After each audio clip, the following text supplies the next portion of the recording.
Virus 13, Chapter 10. Out of all the horrors Pat expected to find behind those glass doors, he was still grossly unprepared for what awaited him. Everything inside the dome, everything was white. The walls, the floors, the furniture, everything. Standing in the middle of the room was a man with shoulder-length blonde hair. He wore spandex biking shorts and nothing else. Pat just looked on with disgust at the man's wasteboard abs and toned physique. As soon as the man spoke, Pat knew that it was the same frustratingly peaceful voice that had glowed from inside. "Hello, I am Dr. Slade, the director of this health retreat. You just caught me in the middle of my workout." "You've got to be kidding me," thought Pat. He wanted to see this man's medical license. This wasn't a doctor. He was a walking and talking advertisement for men's cologne. "You are all about to go through a wonderful metamorphosis." As Slate said this, his eyes fixed on Marta. For a second or two he seemed to temporarily forget what he was saying. Marta seemed incapable of turning her eyes away from the doctor. For a brief second, Pat felt a surge of jealousy roll through him at the sight of the pink-haired girl eating up Slate's ripped abs and sun-baked skin. He wondered if this was part of the treatment program, putting a girl in each group to gloat over the hot doctor in order to motivate the rest of the fatties to get fit. If it wasn't, it should be. He wanted Marta to look at him like that. Slade continued. "I want you to remember this moment, this exact moment when you all came to me as people who disrespected their wonderful gift. The gift I speak of is life, of course, and my goal. If nothing else, is to help you discover love and respect for that which you have taken for granted. When you leave here, food will taste richer. You will be filled with an unprecedented energy, and most of all, you will embrace your life, living every day to the fullest." The only thought in Pat's head was, "Kill me now." And I would like you all to give a warm welcome to the two wonderful people who are here to help you on your great journey. Mandy and Thomas, come on in. Pat had assumed wrongly that Dr. Slade was the most cruel and unusual thing he had ever been subjected to. When Mandy and Thomas prepared through a side door, he realized his mistake. He hoped it was just a night terror and that he would wake up in a cold sweat screaming, but he had no such luck. "Hey, y'all, my name is Mandy and this is Thomas." Mandy was a petite blonde girl, while Thomas was an equally blonde but much less petite dude. Thomas waved at them all with a smile plastered above his protuberant butt of a chin. When Pat laid his eyes on Mandy, he ground his teeth together in instant sexual frustration. She wore a pair of tiny white shorts that hung just an inch too high to successfully cover the smooth curves of her butt. Her blonde locks and glowing blue eyes immediately diced Pat's heart up into a million little pieces. The minuscule white blouse she wore upon one button shy of decency, her cleavage threatening to make a jump for freedom at any moment. All in all, her uniform looked more like a stunning nurse costume than any kind of legitimate professional outfit. Pat was overwhelmed with the cruelty of it all. He had already accepted the fact that a fat, pasty white guy like him would never be in the same league as this girl. Scratch that. Not even on the same continent. He would never get a shot at taking the world championship title that was Mandy.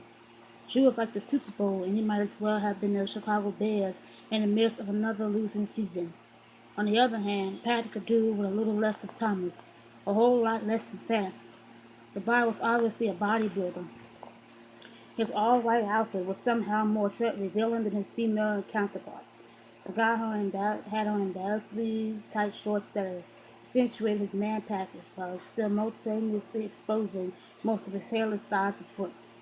Pat unconsciously stole a glance over at Martis. She had stopped eyeing Slate, and now she stared in Mandy's direction with a look of jaded disgust.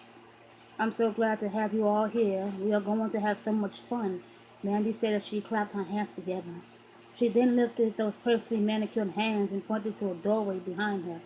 "If the ladies would follow me, I would take you to the women's sleeping hall." "All right, all you guys can follow Thomas. All right, let's go." Artists and the other female campers slowly followed Mandy. Pat stared intently at Mandy and Martis as they walked away through another set of sliding glass doors on the right. He wanted both women even though they couldn't possibly be more different from each other. When they were gone from view, depression unexpectedly crept up. and slapped him, or maybe it was just Thomas slapping an iron pan of a hand down to Pat's back. Thomas stepped up next to him. Okay, guys, you heard the lady, let's go. The group followed Thomas through the doors to their left, which opened up to a cylindrical white corridor. I guess I can start off by telling you all a little about our retreat, Thomas told the group brightly as he walked backward in front of them. The original health retreat that was built here 80 years ago was completely destroyed by a particularly nasty morning storm. You may have noticed this building's interesting architecture.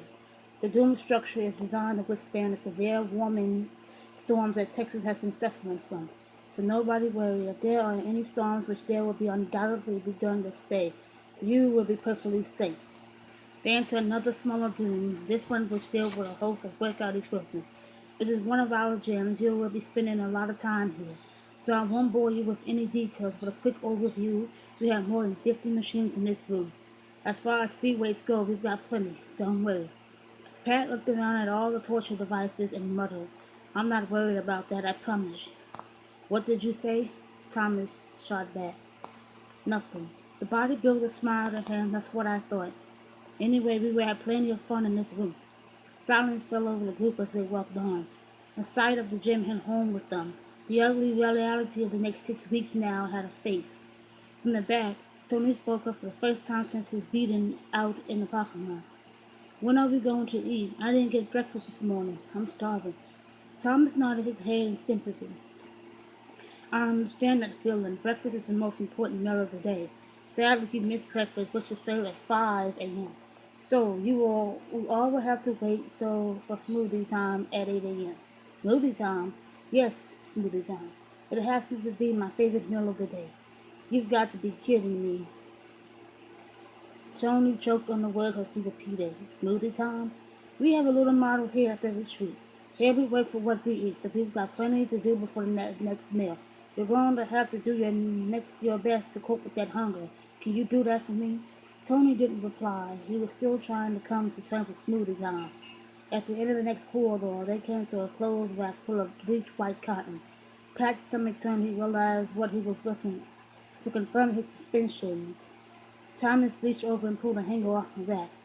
Each of you has been provided with a uniform that you will be required to wear for the remainder of your stay. They're all just like the one I'm wearing, Pat thought. Hopefully not just like the one you're wearing. You will be responsible for keeping your clothes clean and orderly. You have 2 pairs. Just make sure to put your dirty pair in the hamper next to the rack so we can clean it for you. Pat lowered his head, preparing himself for the embarrassment. He could already feel his cheeks getting red. On cue, Thomas read the name tag on the first uniform. Pat Henderson. The pile of white was thrust into his arms. Here you go. Gee, thanks. Now after you get your uniform, go through these doors and find the bed with your name on it. Get dressed and meet me back out here in a couple of minutes. The sleeping hall had a misleading title. It was anything but a hall. The doorway opened up into another circular dome. White cots circled around the outer edge of the room. In the center of the ocean, octagon-shaped beams of light lit up the floor in a spiral-line pattern. The light source came from octagonal windows scooped out of the arching dome above. Pat slowly walked around looking for his name on one of the plastic placards that sat on each cot. They were ordered alphabetically. He saw Tony's bed and began to pray that he wasn't sleeping next to the man whose snoring could wake the dead. But to his dismay, his cot was just a few feet away from Tony's. First, Pat stripped off his jeans and scrambled his way into the white shorts that were indeed embarrassingly short, exposing his white lumpy legs. He let out a sigh. The image of how Thomas looked in his uniform shamed him. He took off his own shirt and did his best to squeeze into the tube sock of a muscle shirt that he had been given. Well, they had one, he thought, feeling incredibly self-conscious. His belly stretched out the shirt like it was maternity wear. Meanwhile, the shirt was surprisingly loose on his arms and chest. The overall look was not at all flattering. Luckily, there was no mirror, but he imagined he looked like an upright albino slug. After everyone had put on their clothes, they all stomped out of the room looking like they had just licked their shit sandwich.